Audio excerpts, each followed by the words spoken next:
track, what happens is, so a user gives an input to the GenAI app, and that GenAI app looks at the various data sources, and then based on the data sources, it produces the suitable output.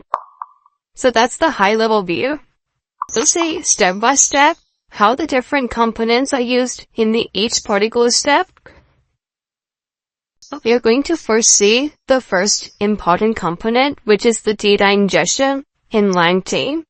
So in the data sources, we can have different sort of sources like CSV file, JSON file, or anything as denoted by the document here in the picture. After the data ingestion, so we'll be dividing the data into the chunks. It's because of the size limitation with respect to the contextual information used by the LLM models. And the next step is the embedding. So what happens here is that the chunks can be, for example, your textual data.